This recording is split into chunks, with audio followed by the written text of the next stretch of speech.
वासनेनुसार जन्म आहे, कर्मानुसार जन्म आहे. आणि एक सांगतो, मरायचं सगळ्याला आहे, पण मरताना जरा नीट मारा. लोक कसे मरू राहिले अलीकडं, नीट मारानच नाही ना. Over thinking. सकाळपासून खाटावर पडतो मोबाईल घेऊन, रात्री 12 वाजे लोक नुसतं टेन्शन घेतो. का लागेल टेन्शन? ते मोबाईल देईन फेकून तिकडे एक परचं, एवढ्या जोरात फेकलं फुटून ते ताबडतो. ते गणेश महाराज फेकावर लय जोरात ते. रात्रंदिवस ओव्हर थिंकिंग, जास्त विचार करतात. आणि भगवंत सांगतात, कोणत्याही विषयाचं चिंतन झालं का त्या माणसाचा घात झाल्याशिवाय राहणार नाही. ध्यायतो विषयांपुष संगस्ते शुभ जायते, संग जायते काम कामात क्रोधो बी जायते, क्रोधात भवती सम्मोह, सम्मोहात स्मृती विभ्रम, स्मृती भ्रंशात बुद्धिनाश, बुद्धिनाशात प्रणश्यते. विठ्ठल विठ्ठल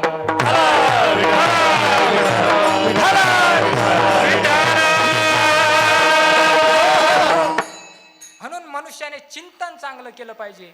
चिंतन बिघडलं का सगळं बिघडलं. म्हणून वासनेमुळे जन्म घ्यावा लागतो.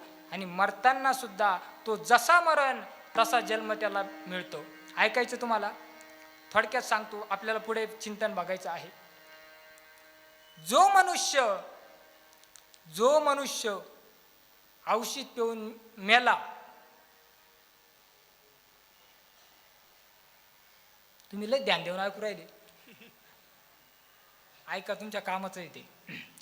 जो मनुष्य औषध पिऊन मेला त्याला पुढल्या जन्मामध्ये विषारी सर्प व्हावं लागतं.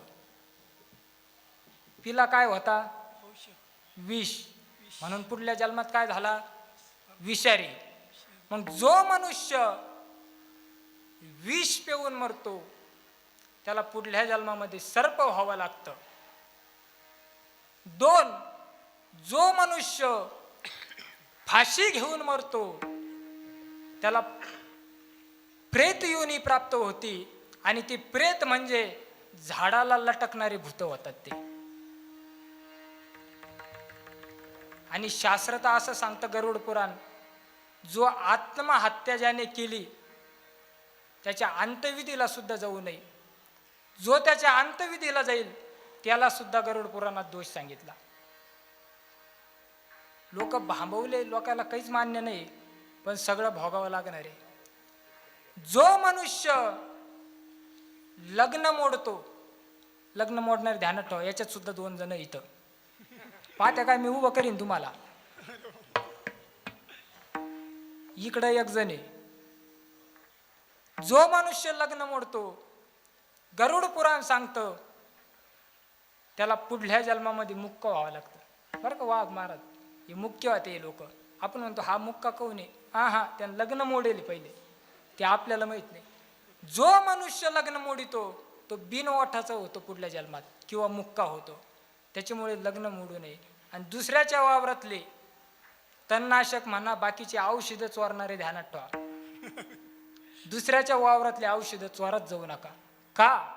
जो माणूस दुसऱ्याचे औषधं चोरतो तो विषारी विंचू होतो. आपण म्हणतो हा एवढा विषारी कहून, त्यांना तेवढ्या बाटल्या चोरेल दुसऱ्याच्या वावरात. म्हणून जसा कर्म तसा तुम्हाला जन्म. केले कर्म झाले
त्यांच्यासाठी एकदा जोरदार टाळ्या वाजवा.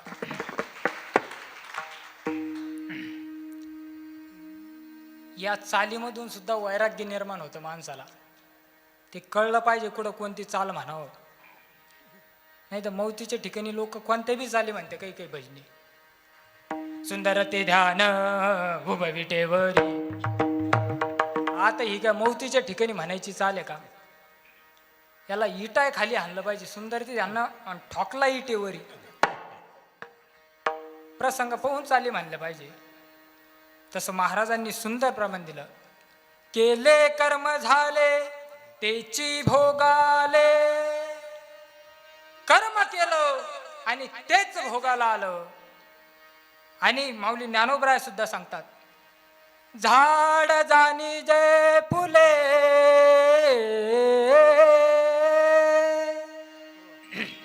मानस जाणी जय बोले. भोगे जाणी जय केले पूर्वजन्मीचे. झाड ओळखायचं असेल तर त्याच्या फुलावरून ते झाड कळतं ते कशाचं आहे. माणूस ओळखायचा असेल तर त्याच्या बोलण्यातून कळतो तो कसा आहे.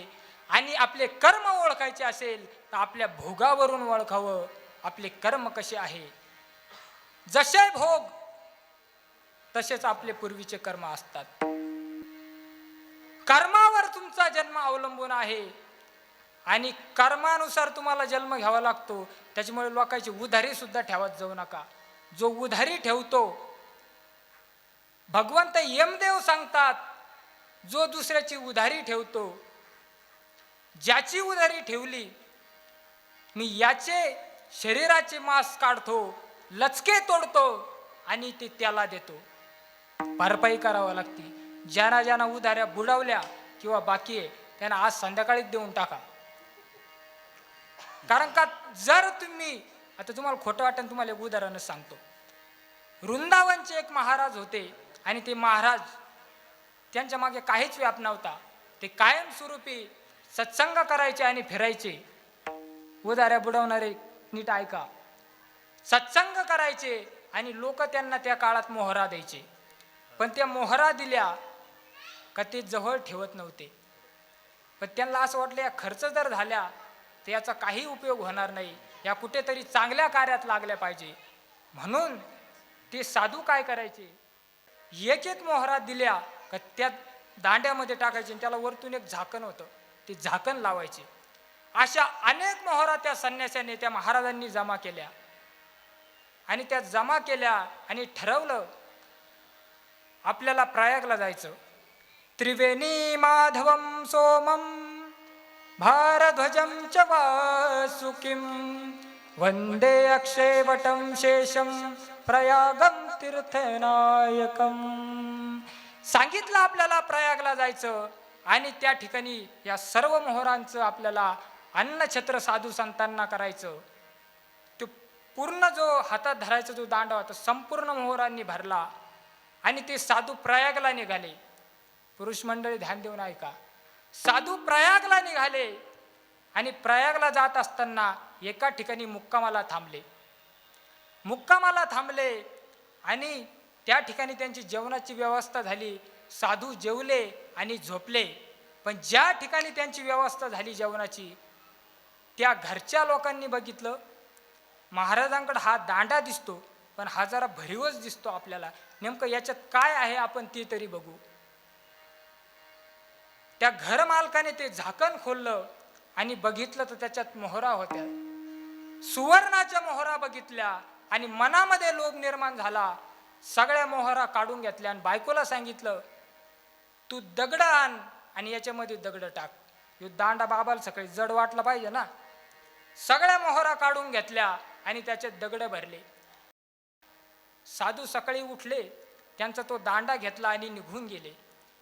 प्रयागला गेले आणि सांगितलं साधू संतांना तुम्हाला सर्वांना आमंत्रण आहे, सर्वांनी आपल्या कुटीमध्ये भोजनासाठी यावे, सर्वांचा आदर आतिथ्य केलं जाणार आहे.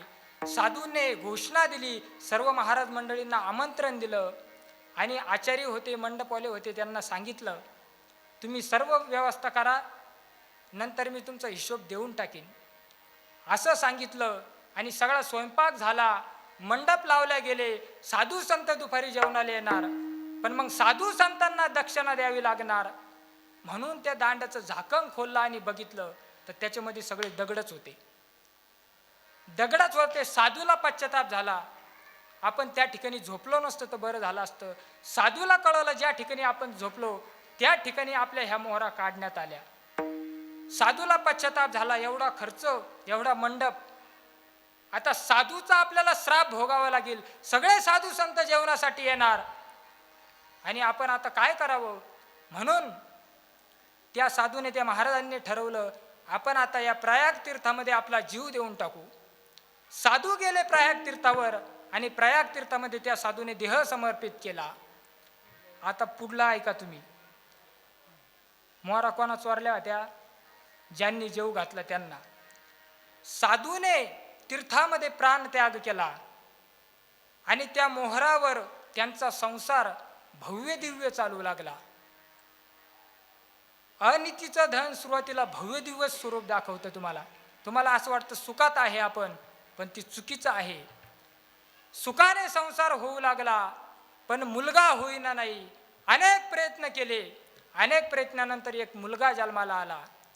मुलगा जन्माला आला पण तो मुलगा इतका आजारी असायचा, इतका दुःखी असायचा की त्याच्या आजारपणामध्ये या नवरा बायकोची सगळी संपत्ती गेली.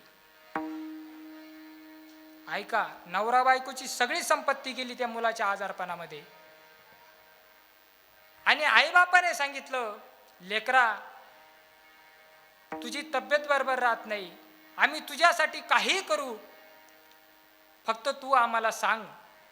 मुलाने सांगितलं, बाबा काहीच करू नका, फक्त माझी एक इच्छा आहे, प्रयाग तीर्थावर जा आणि साधू संतांना भोजन द्या.